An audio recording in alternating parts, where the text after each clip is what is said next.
Alors, comment une onde progressive peut-elle se propager?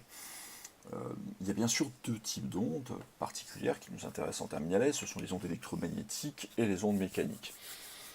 On va expliquer un peu plus en détail comment se propagent les ondes mécaniques, puisqu'il y a des choses intéressantes au niveau de la matière. En revanche, en ce qui concerne les ondes électromagnétiques, on s'attachera simplement aux quelques définitions et aux quelques propriétés qui sont les mêmes que pour les ondes mécaniques. Alors regardons par exemple la propagation de l'onde le long d'une corde. Alors, qu'est-ce qui se passe? Eh bien, on voit bien qu'ici, il y a une perturbation qui va se propager le long ici de la corde. Mais on imagine bien que si c'est dans une croûte terrestre, dans une barre de fer ou dans l'air, c'est un petit peu la même chose. Alors, si on regarde maintenant un petit peu plus en détail ce qui se passe au niveau de la matière, eh bien, on voit bien que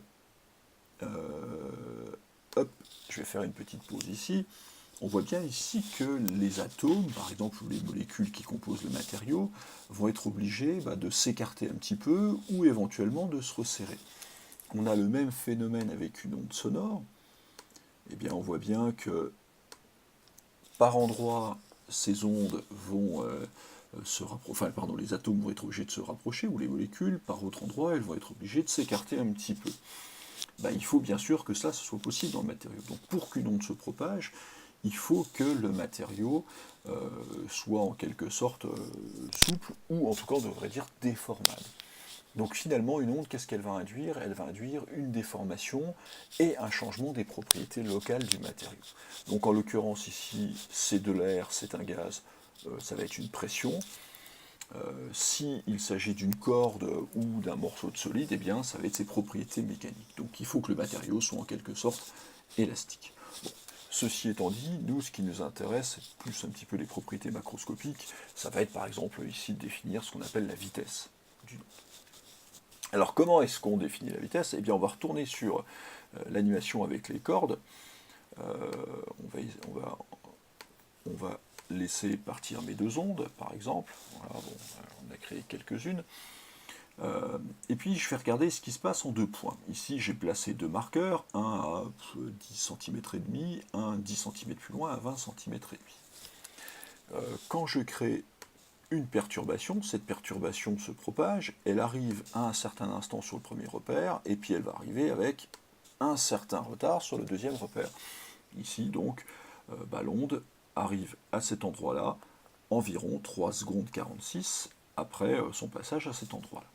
Eh bien, on va dire simplement que ce point-là, on voit bien qu'il reproduit le même mouvement, donc ce point-ci va reproduire exactement le même mouvement que ce point-là, mais avec un certain retard, ici qu'on a évalué, chronométré à 3 secondes 46 environ, bien sûr, aux erreurs expérimentales près.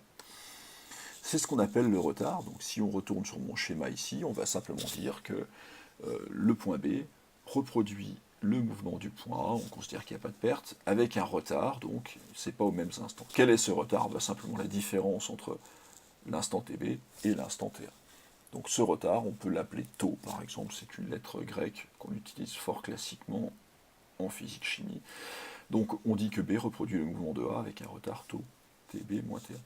Comme il y a propagation dans l'espace, et bien on va dire qu'une onde a une certaine vitesse. Ici, la vitesse, elle est quand même relativement évidente à calculer. On voit bien que l'onde a parcouru 10 cm entre les deux repères en un temps de 3 secondes 46. Donc comment est-ce qu'on calcule la vitesse, qui est une vitesse moyenne? Eh bien, il suffit de sortir la calculatrice, 10 cm, excusez-moi, 10 cm divisé par 3 secondes 46, eh bien ça fait à peu près du 2,9 environ centimètres par seconde. Voilà. Donc la vitesse, on va la définir le plus simplement du monde. Célérité, alors souvent pour une onde on met célérité, mais on peut écrire également vitesse, donc ça va être le rapport entre la distance qui était parcourue, ici AB divisé par le temps du parcours. Donc la distance divisée par le retard.